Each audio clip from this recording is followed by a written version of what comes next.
মুখ্যমন্ত্ৰীৰ হাতত আছে তিনিখন এটিএম। হিমন্ত বিশ্ব শৰ্মাৰ তিনিখন অসমৰ মূল এটিএম এখন হ'ল মাৰ্গেৰিটা, এখন হ'ল কাৰ্বি আংলং আৰু এখন হ'ল ডিমা হাছাও। উমৰাংচুৰ ঘটনাৰ প্ৰতিক্ৰিয়া মহানগৰত। মুখ্যমন্ত্ৰীৰ বিৰুদ্ধে সৰব বিৰোধী। দুৰ্নীতি পৰায়ণ আৰু মিছলীয়া মুখ্যমন্ত্ৰীয়ে অসমক শাসন কৰি কৰি কৰি অসমখনক ধ্বংসৰ মুখলৈ ঠেলি দিছে। বৃহস্পতিবাৰে AMDCৰ কাৰ্যালয় ঘেৰাও অসম সন্মিলিত মৰ্চাৰ আৰু AMDCৰ ভিতৰত প্ৰৱেশত বাধা দিয়াৰ পাছতেই আৰক্ষীৰে খণ্ডযুদ্ধ প্ৰতিবাদকাৰীৰ।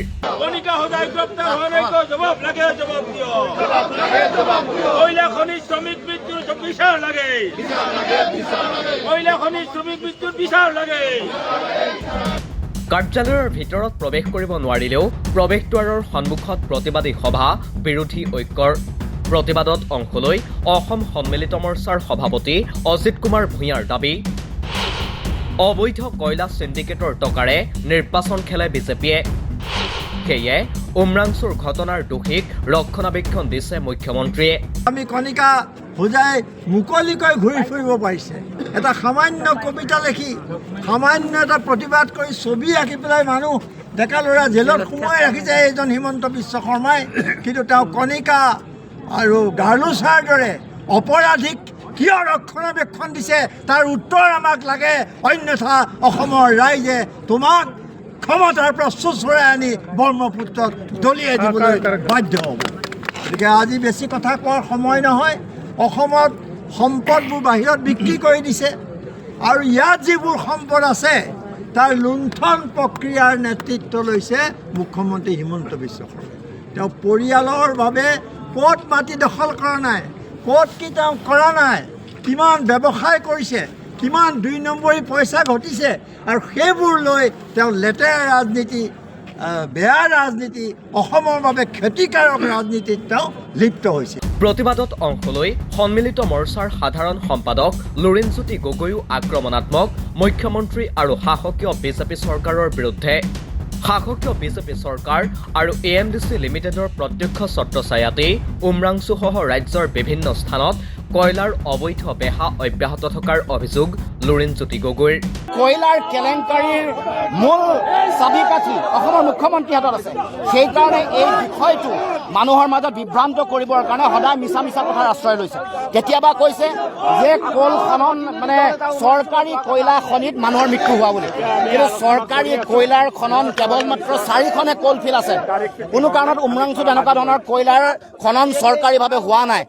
এই অবৈধ খননত পৰা যিসকল ব্যক্তি তেওঁলোকৰ যিসকল পৰিয়ালক তেওঁলোকে ক্ষতিপূৰণ দিবৰ কাৰণে আমি দাবী উত্থাপন কৰিছোঁ আৰু মুখ্যমন্ত্ৰীক ক'ব কৈছোঁ যে আপোনাৰ পৃষ্ঠপোষকতাত, আপোনাৰ নেতাৰ পৃষ্ঠপোষকতাত চলি থকা অবৈধ কয়লা সিন্ডিকেট তাৎক্ষণিকভাৱে বন্ধ কৰিব লাগে। একেই অভিযোগ ৰাইজৰ দলৰ নেতা ৰাছেল হুছেইনৰ দাবী, মুখ্যমন্ত্ৰীৰ হাতত আছে তিনিখন এটিএম। মাৰ্গেৰিটা, কাৰ্বি আংলং আৰু ডিমা হাছাও মুখ্যমন্ত্ৰীৰ এটিএম। হিমন্ত বিশ্ব শৰ্মাৰ তিনিখন অসমৰ মূল এটিএম এখন হ'ল মাৰ্গেৰিটা, এখন হ'ল কাৰ্বি আংলং আৰু এখন হ'ল ডিমা হাছাও। এই তিনিখন এটিএম যদি বন্ধ কৰিব লাগে, এই যে অবৈধ যি পইচা, খনিৰ পইচা, অবৈধ কয়লাৰ চিণ্ডিকেটেৰে যি চৰকাৰ চলাইছে, যদি এই কাৰ্য বন্ধ কৰিব লগা হয় তেতিয়াহ'লে 26ত এই বিজেপি চৰকাৰক উৎখাত কৰিব লাগিব আৰু এই দেৱলাল গাৰ্লুচা, এই কণিকা হোজাই, এই হিমন্ত বিশ্ব শৰ্মাক ইয়াৰ পৰা উৎখাত কৰি ব্ৰহ্মপুত্ৰত দলিয়াই দিব লাগিব। এতিয়া অসমত স্বামী পত্নীৰ লুণ্ঠন চলিছে, দিছপুৰত এজন স্বামী পত্নীৰ লুণ্ঠন চলিছে, ইপিনে ডিমা হাছাওত এজন স্বামী পত্নীৰ লুণ্ঠন চলিছে।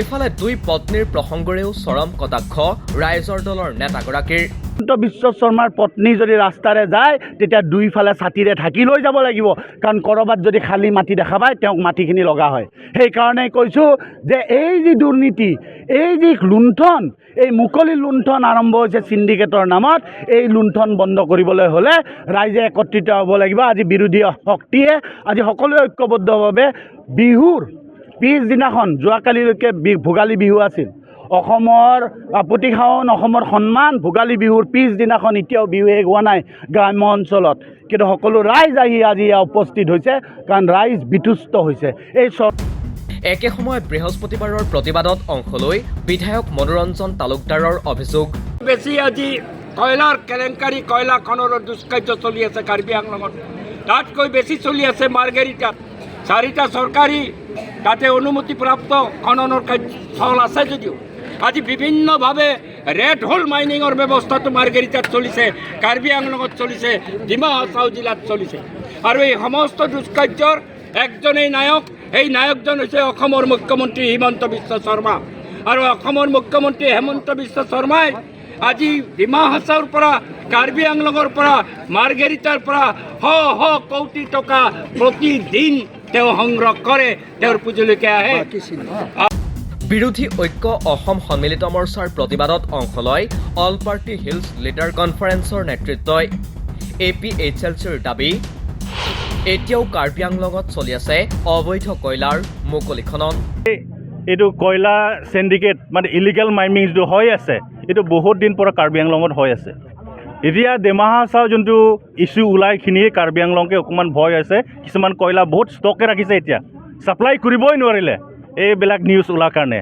চ' আমি এটা এজেণ্ডাত আজি আহিলোঁ যে এই ইলিগেল যোনটো মাইনিং হৈ আছে এইটো ষ্টপ হ'ব লাগিব আৰু ইলিগেল মাইনিং যোনটো কেনেকৈ ইয়াত অফিচ পৰাও ডাইৰেকশ্যন পোৱা দি আছে এই অফিচাৰ কাৰণে এনকুৱাৰী কৰিখিনি ছাছপেণ্ড কৰিব লাগে অফিচৰ পৰা টাৰ্মিনেট কৰিব লাগিব কাৰণ এইটো এলাউড কৰাৰ কাৰণে ডিমা হাছাও আমাৰ লাইফটো গুচি গ'ল আমাৰ পাব্লিক লেবাৰৰ লাইফ গুচি গ'ল অন টপ অফ ডেট আমাৰ কাৰ্বি আংলঙটোতো বেছি দেৰি নহয় কাৰণ ডিমা হাছাও যোনটো হৈ আছে আনাদাৰ বেছি শ্বৰ্ট টাইমত কাৰ্বি আংলং এনেকুৱা এটা হৈ যাব কাৰণ তাতো ইলিগেলি এনেকুৱা হৈ আছে আনপ্লান একো ছিষ্টেমেটিক হোৱা নাই ডকুমেণ্টছ নাইকৈ কৰি আছে লুকাই চুৰ কৰি আছে তেতিয়াহ'লে ছিষ্টেমেটিক নাথাকিব এইটো কাৰণে কাৰ্বি আংলঙতো এটা এনেকুৱা ডাঙৰ ইনচিডেণ্ট হৈ যাব ইনকামিং ফিউচাৰ যদি ষ্টপ নকৰে চিফ মিনিষ্টাৰে যদি এনেকুৱা চাই থাকক তুলিৰাম ৰংহাং যদি এনেকুৱা চাই থাকক দেৱলাল গাৰ্লছা যদি এনেকুৱা চাই থাকক তাৰ ৱৰ্কাৰ্ছ BJP ৱৰ্কাৰ্ছ হওক সিহঁতে কাৰণে যদি এইবিলাক ইলিগেলি কাম কৰিব দি থাকে তেতিয়াহ'লে কাৰ্বি আংলঙো এনেকুৱা ইনচিডেণ্ট দেৰিকৈ এনেকুৱা হৈ যাব নিউজ ডেস্ক ৰিপৰ্ট দি ক্ৰছ কাৰেণ্ট